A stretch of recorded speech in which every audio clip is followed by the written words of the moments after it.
Ce programme vous est présenté par Sonatrach.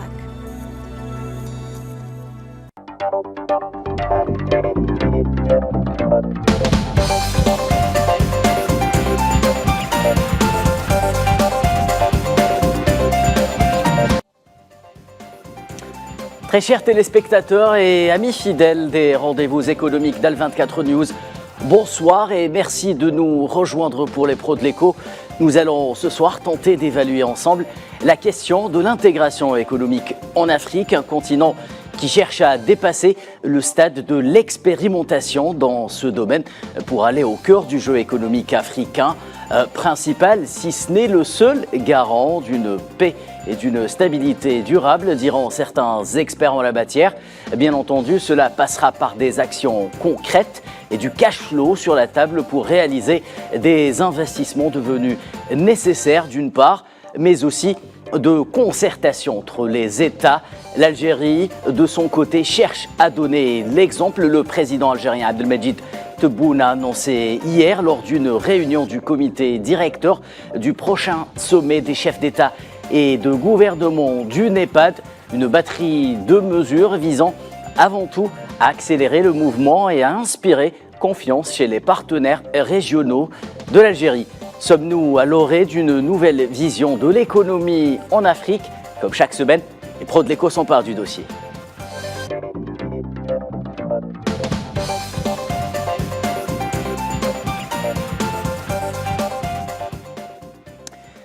Et des experts et des connaisseurs du domaine économique en Afrique, y compris du volet de l'intégration. J'en ai aujourd'hui reçu quelques-uns sur mon plateau, à commencer par vous, Shiraz Benselman. Vous êtes fondatrice de Pitchworth Fast, spécialisée dans la formation, si je ne m'abuse. Merci d'être avec nous. Merci beaucoup pour l'invitation. Kahina Mellab, vous êtes chercheuse algérienne au CREAD. Merci d'avoir accepté notre invitation, Merci madame. Pour l'invitation. Et depuis Nairobi, Danilo Desiderio, expert en douane et spécialiste de l'ASLECAF, également est avec nous. Merci Danilo Desiderio d'avoir accepté cette invitation. Bonsoir et merci à vous pour l'invitation. Alors je vous parlais tantôt d'une feuille de route algérienne en matière d'intégration énoncée par le président algérien Abdelmajid Tebboune hier. Que contient-elle? Un aperçu dans ce sujet signé de la rédaction des pros de l'écho. Gage de la sécurité et de la stabilité continentale, la question de l'intégration économique régionale est désormais prise à bras le corps par l'Algérie, qui déroule une feuille de route ambitieuse, censée paver la voie à la naissance d'une Afrique forte de son maillage économique, consciente de son potentiel et prête à couper l'herbe sous les pieds des entités qui œuvrent sans relâche à l'affaiblir. C'est dans ce sens que le président Abdelmajid Tebboune a affirmé à l'occasion de la 41e réunion du comité d'orientation des chefs d'État et des gouvernements de l'Agence du nouveau partenariat pour le développement de l'Afrique, l'engagement et l'attachement de l'Algérie à la réalisation des objectifs de développement économique et d'intégration continentale et l'amélioration de l'efficacité des processus d'intégration économique en Afrique. Mais comment procéder? L'Algérie mise avant tout sur l'inclusion et le désenclavement des marchés régionaux. Le président Abdelmajid Tebboune a annoncé la création en 2024 de plusieurs zones franches avec les pays voisins, à commencer par la Mauritanie, le Niger, le Mali, la Tunisie et la Libye ne sont pas en reste. S'appuyant désormais sur un mécanisme favorisant le dépassement des barrières tarifaires, en l'occurrence la zone de libre-échange africaine, il est temps pour le continent africain de commencer de manière intrinsèque et s'échanger les produits fabriqués localement, afin de booster la compétitivité des entreprises et à leur tête celle du secteur privé, et stimuler le commerce intra-africain et porter le volume des échanges à des niveaux qui reflètent le potentiel du continent. L'Algérie mise également sur les investissements dans les infrastructures. Le président Tebboune rappelle à juste titre les nombreux projets structurants initiés par le pays, qui n'hésitent pas à mettre la main à la poche pour financer et mettre en œuvre des chantiers colossaux dans des secteurs stratégiques tels que la télécommunication, la logistique et l'énergie. Dans le contexte de l'agenda 2063, l'Union africaine a élaboré des cadres continentaux et des projets phares visant à ajouter de la valeur aux produits de base africains, à réduire et à éliminer les obstacles au commerce intra-africain et à créer un marché plus vaste pour les biens et services africains au sein de sa population de plus d'1 milliard d'habitants. Allez, sans plus tarder, place au débat. On va commencer avec vous, Shiraz Ben Semen, une feuille de route stratégique annoncée par le président Abdelmadjid Tebboune sur le rôle de l'Algérie dans cette conception du modèle intégré de l'économie en Afrique. Il était temps de passer la deuxième vitesse. Effectivement, je pense que ça fait un bon moment que l'on parle de la zone de libre-échange. L'année dernière, d'ailleurs, c'était l'année de l'implémentation de la ZLECA, donc de la zone de libre-échange. Aujourd'hui, comme vous l'avez dit, il s'agit de voir quelles sont les actions à mettre en place et aussi voir la réalisation de certains projets, notamment les projets infrastructurels, parce qu'on reste quand même le deuxième continent le plus grand. On peut parler d'économie, mais si nous n'avons pas les infrastructures et tout ce qui les outils de base, que ce soit, donc, comme on l'a dit, il en avait parlé sur la transsaharienne, donc tout ce qui est question de route, de rail, on a parlé de la dorsale pour la partie communication et Internet. Si nous n'avons pas ça, comment est-ce que l'on peut s'assurer de communiquer entre les différents acteurs publics, privés, les consommateurs sur notre continent? Après, au-delà de ce qui se fait au niveau africain et de ce que l'Algérie apporte. On peut le voir, en plus, on est vraiment sur un aspect très stratégique parce que quand on parle de la transsaharienne, il faut se dire, il ne faut pas oublier que tout cela est relié au port de Hamdania à Cherchell. Oui, exactement. Donc réellement, on est un hub pour pouvoir à la fois accéder, avoir plus de commerce intra-africain sur notre continent, mais aussi exporter. Aujourd'hui, quand on regarde sur notre continent, on n'a encore que 16 à 18% d'échanges qui sont faits sur le continent, alors que si on regarde l'Asie, ils sont beaucoup plus intégrés, ils sont à 60%, l'Europe, ils sont à 57%. Donc réellement, si l'on veut avoir plus de commerce qui soit fait sur le continent, on doit réellement mettre en place toutes les infrastructures, on doit réellement investir, parce qu'on a quand même un déficit d'à peu près 108 milliards, si je ne me trompe pas, pour les investissements en infrastructure. Donc là, aujourd'hui, il faut réellement voir tous ces projets-là qui ont été portés par le programme d'infrastructure de développement de l'Afrique, donc le PIDA, qui était coordonné par le NEPAD. On a besoin de les voir réellement actualisés, on a besoin de les utiliser. Puis il ne faut pas oublier, l'année dernière, il y avait l'IATF, donc l'Intra-Africa Trade Fair, et l'Algérie l'accueillera en juin en 2025. Donc je pense qu'il ne faut pas oublier qu'on a des plateformes, on a des investissements qui sont faits et que tout ce qui a été annoncé, en fait, c'est réellement la concrétisation d'années en fait, de stratégie. Et là, vraiment, c'est accélérer l'implémentation des différents projets. Très bien, merci Shiraz Ben Semen. Madame Melleb, alors dans son allocution prononcée hier à l'occasion de la 41e réunion du comité d'orientation des chefs d'État et de gouvernement du NEPAD, comme je le disais, le président algérien indiquait que cette complémentarité entre les pays africains est essentiellement liée à l'amélioration des infrastructures à travers le renforcement des partenariats publics-privés, par exemple, l'exploitation des ressources nationales, le recours aux fonds régionaux et internationaux de développement des infrastructures et à d'autres outils de financement innovants. Le mot financement revient à chaque fois. Lorsqu'on parle justement d'intégration dans un continent quelconque, il y a des ingrédients à mettre. Quelles sont les bases justement d'une intégration économique continentale qui soit réussie? Oui, justement, c'est un projet vraiment qui peut apporter beaucoup de bénéfices, ou bien c'est un projet vraiment porteur, qui sera porteur pour l'Algérie, pour tous les pays africains. Non seulement les pays africains, l'Algérie avec les pays africains, nous partageons des valeurs communes, on partage aussi des traditions, etc. Donc pourquoi pas, on réalise pas ce type de projet et aussi créer ou bien intégrer les chaînes de valeur régionales. Oui. Donc ce sera vraiment facile pour réaliser ce type de projet. Le but intégral, quand on parle sur l'intégration régionale, on parle souvent sur les exportations. Donc le plus important, c'est on doit exporter. Oui. On doit exporter. Le libre-échange intra-africain ne réalise que 15%. Oui. Donc, ce qui est vraiment peu par rapport aux moyens mis en œuvre, etc. Mais d'ici 2035, si je ne me trompe pas, normalement, il y a à l'horizon, donc il y a la réalisation de 450 milliards de dollars, tout ce qui est le commerce ou bien le libre-échange.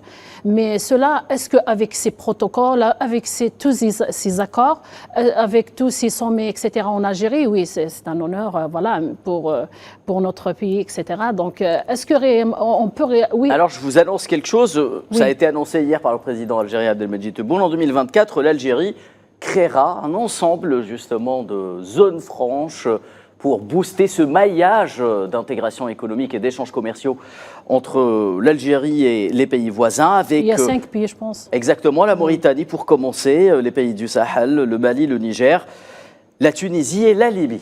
Oui, donc pour créer ces zones franches, à mon avis, il faut des facilitations, d'accord ? Il faut des incitations déjà par rapport aux entreprises. Donc les entreprises, on doit subventionner.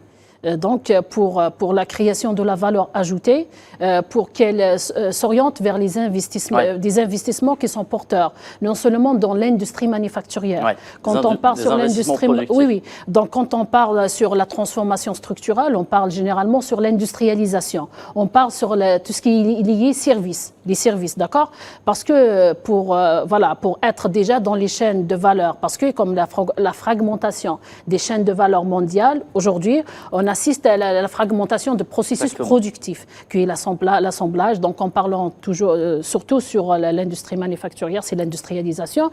L'Algérie, par exemple, concernant ce secteur, ne dépasse pas 5%. Oui. Malgré tous les efforts consentis par les pouvoirs publics, etc., on a toujours, aujourd'hui, c'est la... Donc, un effort à faire, un effort supplémentaire. Supplémentaire, mais aussi c'est la participation, c'est la synergie de toutes les parties prenantes de la société, notamment le privé, le secteur privé, le partenariat privé. Danilo Desiderio, alors, lorsqu'on parle avec vous d'intégration économique, il s'agit avant tout de parler de la ZLECAf. Avant de vous poser la question de savoir si en Afrique on a déjà une vision commune de l'intégration économique, j'aimerais avoir quelques informations sur l'évolution justement de cette ZLECAf alors qu'on aborde l'année 2024 qui devrait justement sonner le grand départ de la zone de libre-échange africaine.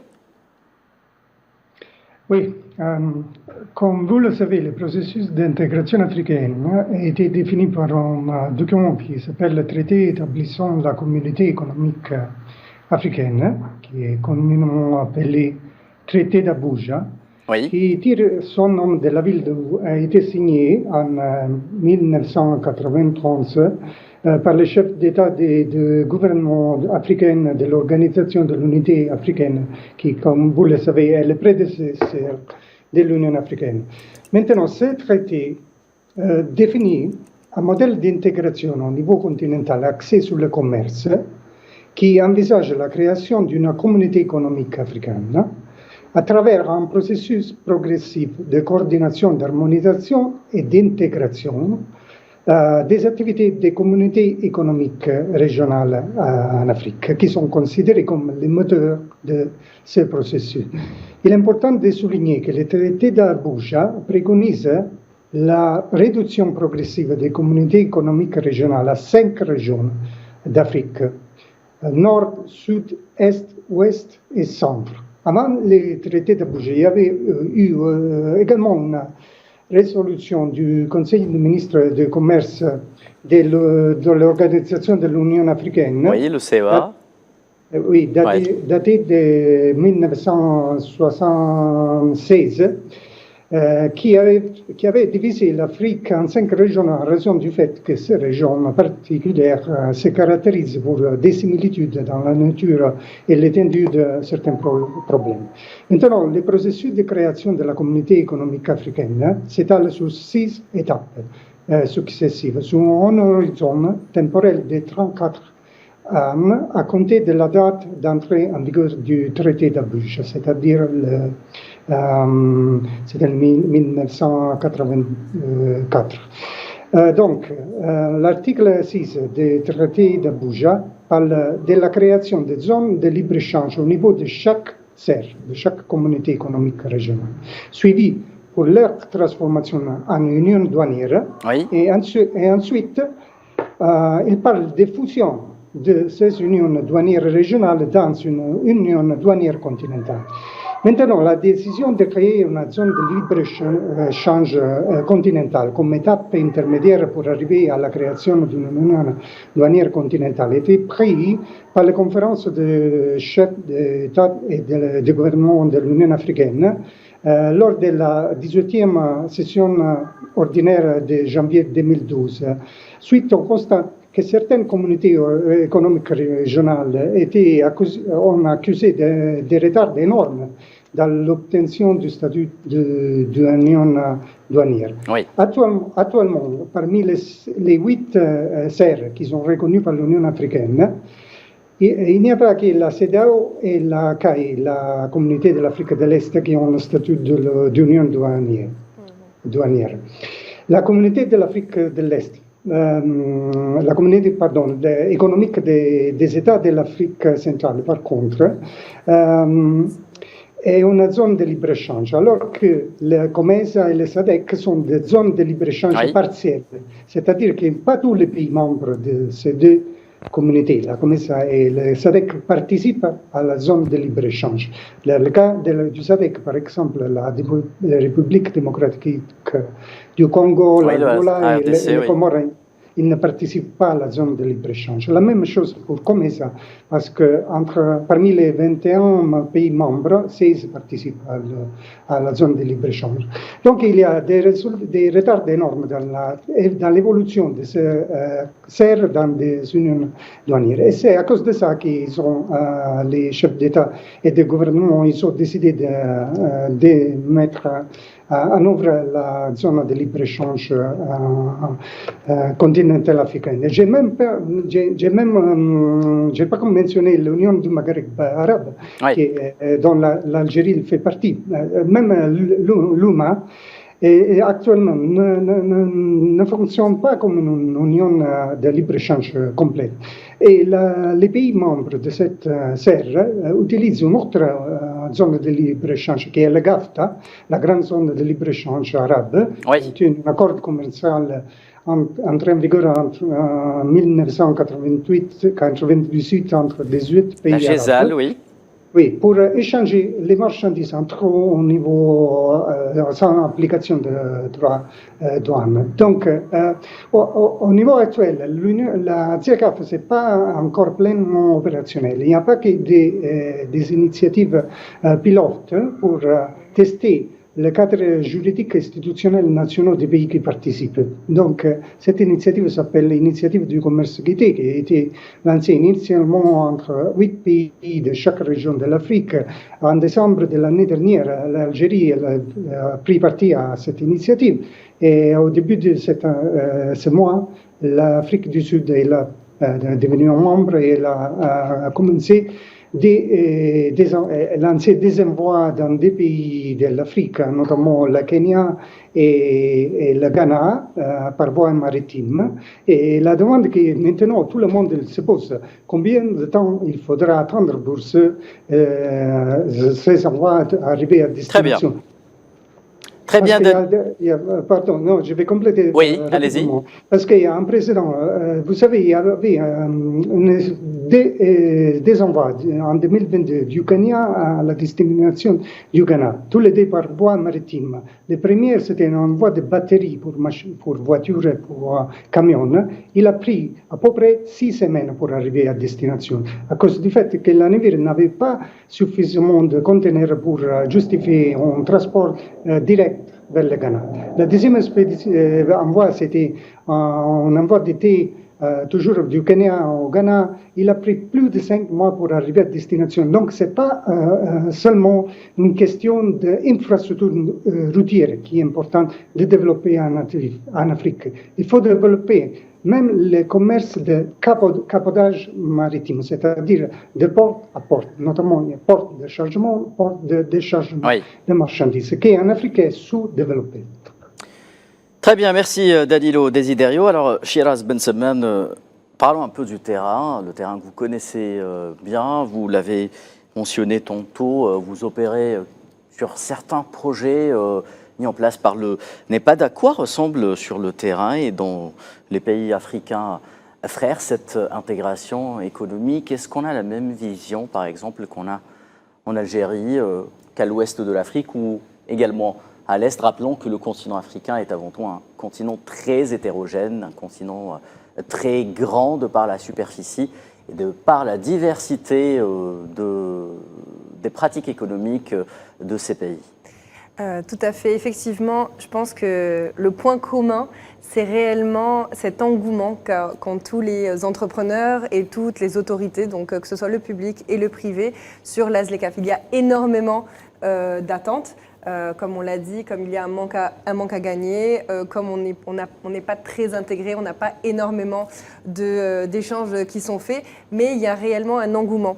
Par contre, il y a 2-3 choses que je voudrais rappeler. Oui, alors, première chose, quand on est sur l'Afrique de l'Ouest, par exemple, ou même quand on va en Afrique de l'Est, si vous allez au Sénégal, si vous allez au Bénin, ou alors après vous allez au Kenya, en Éthiopie, déjà, et ça a été mentionné par Danilo, ces régions sont encore très, très intégrées. Et eux ont déjà avancé, on va dire, sur leur intégration régionale. Donc c'est vrai que quand on regarde la ZLECAf, c'est très important au final d'apprendre des expériences de ces régions économiques parce que c'est par rapport à ça qu'on va pouvoir s'assurer que la ZLECAf réussit. Une autre chose, elle l'avait mentionné, des acteurs, ça reste quand même aussi le secteur privé, c'est nous qui devons tirer aussi cette ZLECAf. Une des initiatives qui a été mentionnée par le président Tebboune hier était les 100 000 petites et moyennes entreprises, donc parce que on parle donc d'investissement sur les infrastructures, mais aussi c'est très important de parler du renforcement de nos acteurs. Donc alors déjà, première chose, il faut savoir que ce programme qui est porté donc par l'Agence de développement de l'Union africaine, donc AODA NEPAD, n'est plus 100 000 petites et moyennes entreprises, mais 100 millions. Parce 100 millions de PME. 100 millions de PME. Et là, en fait, on est sur... l'idée, c'était vraiment, parce que j'ai eu l'opportunité de travailler, d'être consultante et formatrice sur ce projet-là. Il faut savoir qu'en fait, quand on parle d'entrepreneurs, quand on parle aussi de secteur privé, il y a 3 piliers qui ont été identifiés, qui étaient le renforcement de capacité, qui a été mentionné, l'accès au marché et le financement, qui sont les 3 choses qui ont été mentionnées même hier lors du discours. Aujourd'hui, ce programme-là, c'est déjà plus de 40 000 entrepreneurs qui ont été formés, plus de 16 pays membres qui ont été impliqués. Et l'année dernière, on avait eu 2 étapes de formation qu'on avait fait, une au Bénin et une sur les îles de Comores. D'ailleurs, lorsqu'on avait fait la formation au niveau des Comores, on avait le président des Comores qui était également... Azali Assoumani. Exactement, qui était également le président de l'Union africaine, oui. Qui montrait au final cette importance qu'on a de devoir former, de s'assurer que le secteur privé ait les outils. Et même à ce moment-là, alors que c'est une île, parce que des fois quand on parle du continent africain, les personnes tendent peut-être à oublier qu'il y a aussi Madagascar, les îles des Comores, Cap-Vert, qu'il y a des îles également autour qui, elles, ressentent un petit peu des fois cette friction entre le continent et les îles, mais par contre qui sont très motivés et qui eux-mêmes parlent de ces échanges, de cette opportunité que la ZLECAf peut leur offrir. Et comme on parle donc d'échanges intra-africains, on parle d'export, on ne veut plus également aller que sur des matières premières, mais vraiment des matières transformées, on va aller sur de l'industrialisation. Donc moi, ce que j'ai pu voir sur les différents pays où on est allé, c'est vraiment cet engouement, une très forte attente, mais également voir les outils qui sont faits pour les accompagner. Donc l'accès au marché. On parle toujours d'export et moi je dis toujours oui, on veut vendre, mais il s'agit aussi d'acheter. Oui. Et quand on parle d'acheter, c'est aussi la confiance que l'on a sur les produits du coup africains. Il y a une initiative qui est faite par l'Afreximbank qui s'appelle Mandosa, qui est donc Know Your Company. Donc c'est vraiment pour valider et s'assurer de la crédibilité au final de nos acteurs africains. Donc même les PME qui font partie donc de ce projet-là vont avoir accès. Et puis aussi la partie financement. Il y a beaucoup d'initiatives qui se font sur le continent, donc par l'Afreximbank, je pense qu'il y en a même récemment, on a dû entendre parler encore plus de PAPS, donc pour la partie paiement, il y a Mandosa donc pour la partie s'assurer de la crédibilité. Donc là, ce qui est super important, c'est qu'on le voit sur le continent, il y a cet engouement, il faut s'assurer que tout le monde et cette connaissance de ces initiatives qui existent et s'assurer aussi qu'il n'y ait pas de duplication. Donc s'assurer que l'Afreximbank, que la BAD, la Banque de développement africaine, qui elle est celle qui investit encore plus sur les questions d'infrastructure, réellement continue de collaborer sur les différents projets pour, de nouveau, comme on le dit, qu'on s'assure d'une intégration économique, que l'on s'assure de s'intégrer aux chaînes de valeur régionales et au final mondiales et s'assurer que on n'est pas que sur des discours politiques, mais qu'on le voit sur le terrain. On mentionnait l'IATF, je le mentionne à chaque fois parce que c'est quelque chose. L'année dernière, ça a été 44 milliards de dollars d'échanges qui ont été faits pendant ces 10 jours où on voit donc qu'il y a un réel besoin. Et il y a un programme pareil, je sais que je mentionne beaucoup de programmes, mais parce que c'est ces outils-là.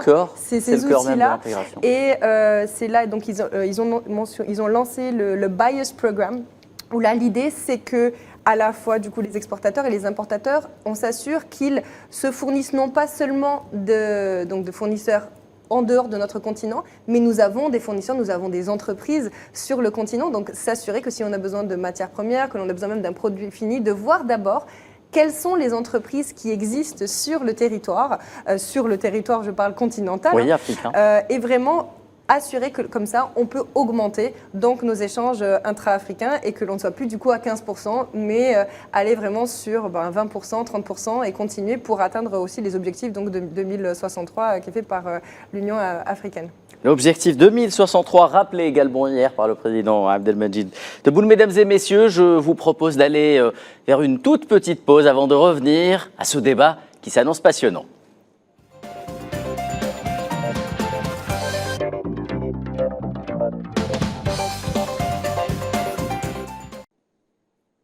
De retour encore une fois sur le plateau des pros de l'écho, nous parlons depuis une vingtaine de minutes d'intégration économique en Afrique, de ses préceptes, mais également de la manière de la mettre en œuvre sur le terrain.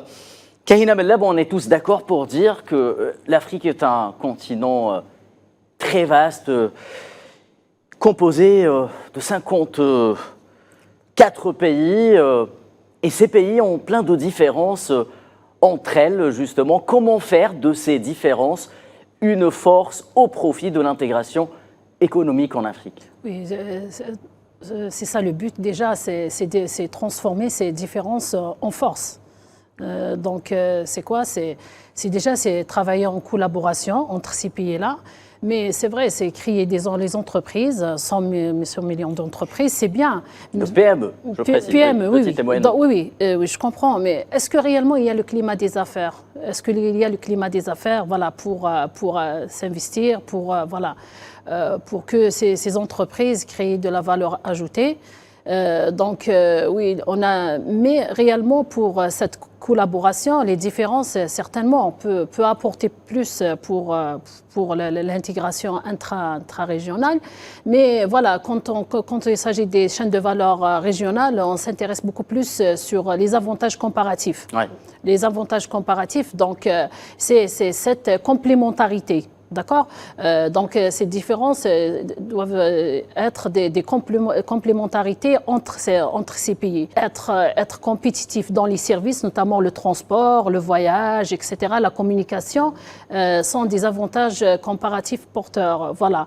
Donc, moi, je produis le produit pharmaceutique, mais je peux fournir, par exemple, je peux trouver une banque qui me donne ce service, fournit ce service dans le financement. Au moment où il y aura création des entreprises, des entreprises, mais il y aura un moment des banques spécifiques pour le financement de ces entreprises et PME. Oui, PME, à l'image de l'Algérienne Banque qui a ouvert justement 3 succursales au Sénégal et en Mauritanie, rappelons-le, qui a inauguré une deuxième agence aujourd'hui à Nouadhibou, en Mauritanie. Oui, je sais, mais est-ce qu'il y a aussi la modernisation? Oui, c'est tout ce qui est la technologie. D'accord. C'est moderniser une banque, par exemple, surtout les banques privées. Parce que quand on parle sur le privé, on parle sur la concurrence. Quand on parle sur la concurrence, on parle sur la compétitivité. Donc, le plus important, c'est être présent dans ces marchés africains. Donc, en parlant sur l'infrastructure qualité. tout ce qui est la normalisation, tout ce qui est l'accréditation, tout ce qui est la certification des entreprises, de nos produits. Donc, on a bien sûr des organismes qui sont censés de suivre ou bien d'accompagner ces entreprises comme IANOR, comme Algerac. Oui. Mais vraiment, les résultats, par exemple, on trouve 12% des entreprises qui sont accréditées, alors que l'État subventionne ces entreprises. Donc, il y a le manque de... Donc, il y a un effort à faire de la part du secteur privé pour s'insérer, justement. Oui, l'État algérien est généreux. Ouais. Mais il ne faut pas lisser le secteur privé. Et donc, comme par exemple, si en prenant la Chine, l'État développementiste. Donc, l'État intervient pour discipliner, donc il subventionne, mais surveille. Il y a un suivi pour ce secteur privé. Par exemple, on ne peut pas être sur le marché africain si l'Algérie n'a jamais signé l'accord de reconnaissance mutuelle. Donc, tout ce qui est lié, les normes. Donc, nos produits doivent être conformes aux normes. Ce qu'on appelle la normalisation, l'infrastructure qualité. Il y a l'IANOR qui est reconnu à l'échelle internationale, mais voilà, il y a toujours ce manque, il y a des carences en termes de la normalisation. Donc, si on a des normes, par exemple, au niveau africain qui sont différentes, donc on peut pas commercer, on peut pas y avoir ce commerce qui est fructueux pour l'Algérie. Donc, il faut s'étaler sur la même, avoir une politique déjà commerciale commune pour l'Afrique, pour que cette synergie pour avancer. Voilà, très bien. Voilà, c'est un peu de ça.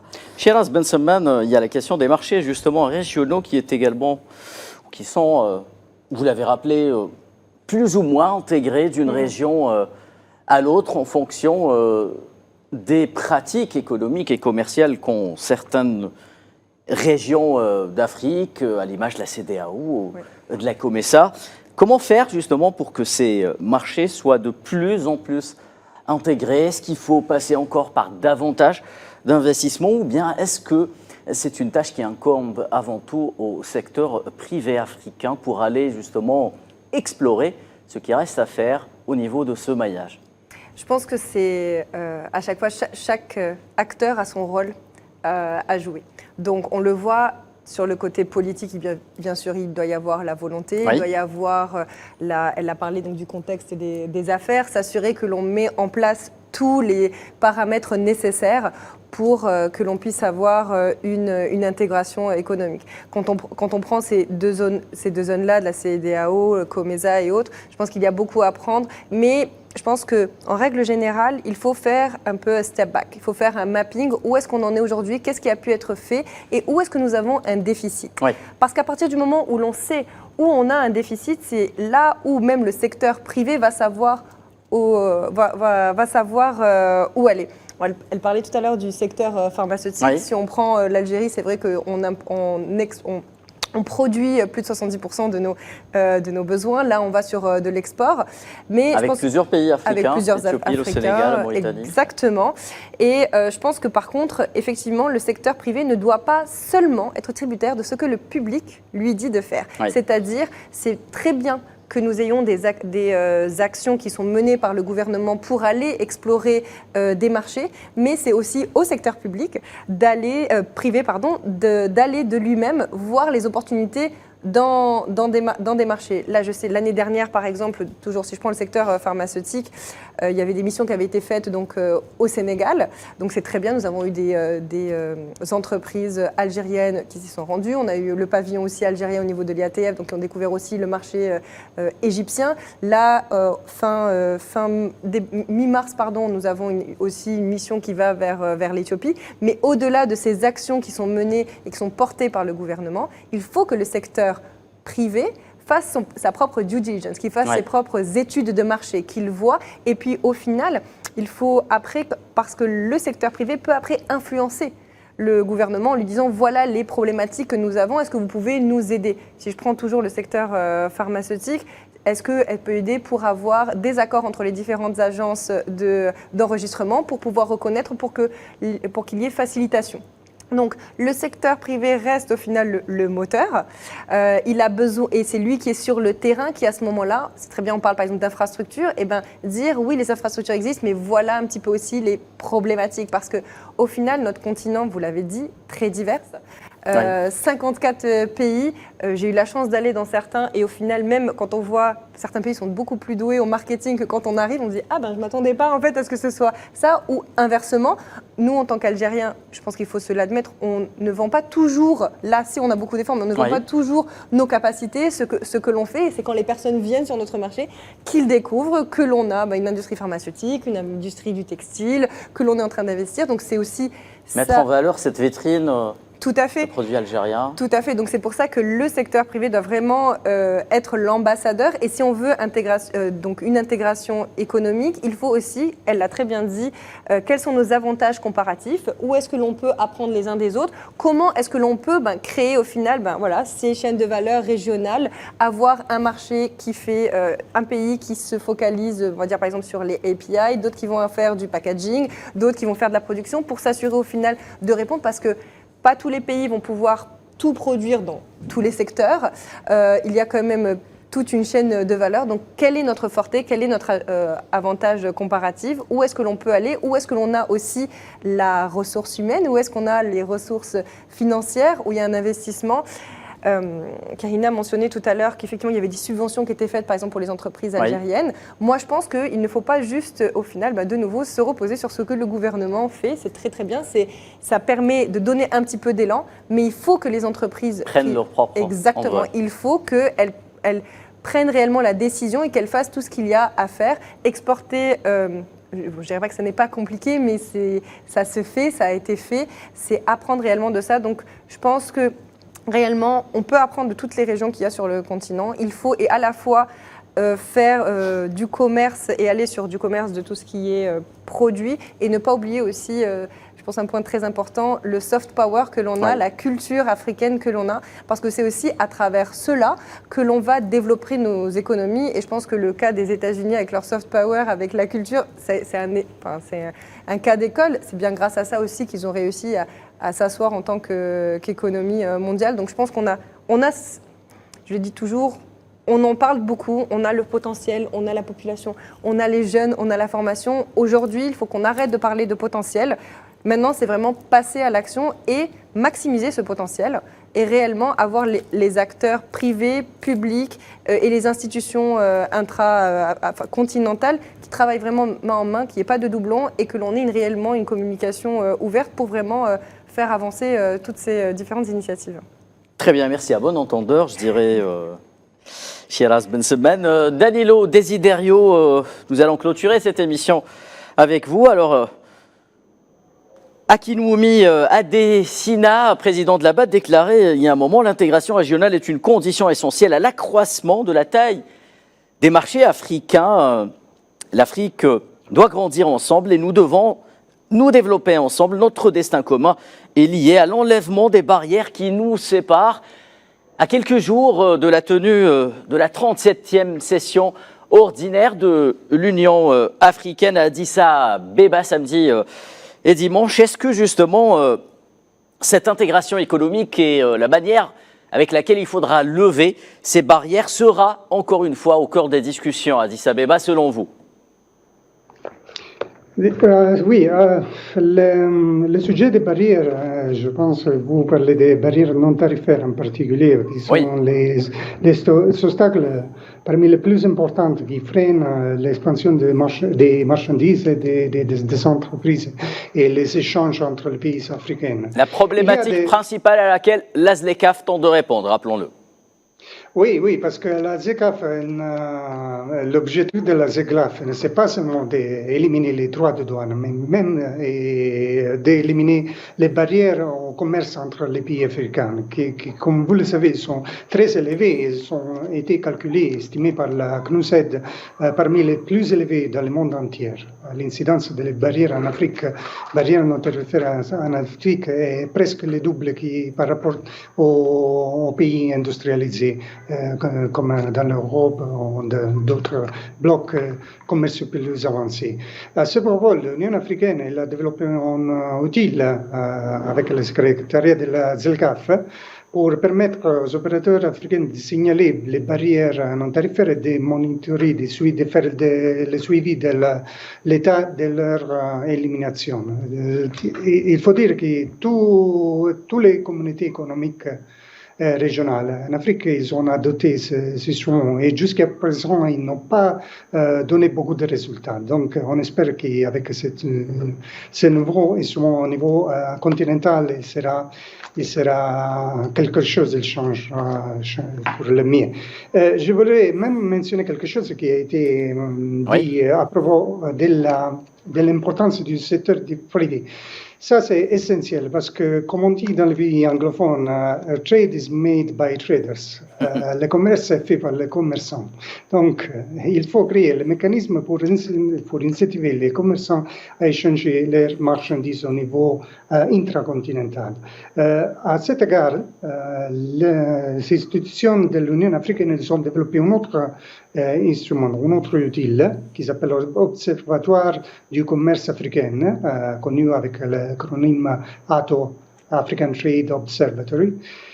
C'est un portail où il y a toutes les informations sur les possibilités d'affaires dans les autres pays africains avec les réglementations qui sont applicables à chaque catégorie de produits importés ou exportés avec les autres critères qu'il faut remplir pour commercialiser les produits sur ce marché. Donc, avec les deux, ce sont que j'ai mentionné, le portail pour le suivi des barrières non tarifaires, l'Observatoire de commerce africain. Je crois que le secteur privé, s'ils seront habitués à l'utiliser, ils peuvent trouver un support important pour promouvoir leur échange au niveau continental. Mais ce qui est important, il sera très important, de multiplier les actions de vulgarisation de ces instruments. Parce que plusieurs enquêtes, plusieurs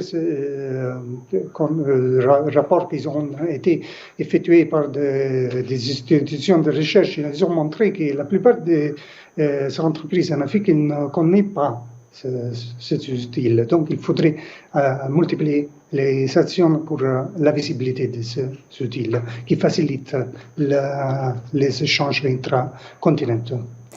Merci Danilo Desiderio. Je rappelle que vous êtes expert en douane et spécialiste de la ZLECA. Vous étiez avec nous depuis Nairobi au Kenya. Merci à vous, Sheraz Bensemen, fondatrice de Pitchword Fast. Merci à vous, Madame Kahina Malla. Vous êtes chercheuse au CREAD. Merci, Mesdames, d'avoir été et de m'avoir accompagné lors de cette émission. Mesdames et Messieurs, c'est la fin des Pros de l'Écho. Je vous donne rendez-vous dès la semaine prochaine. D'ici là, excellente soirée sur notre antenne et à la semaine prochaine.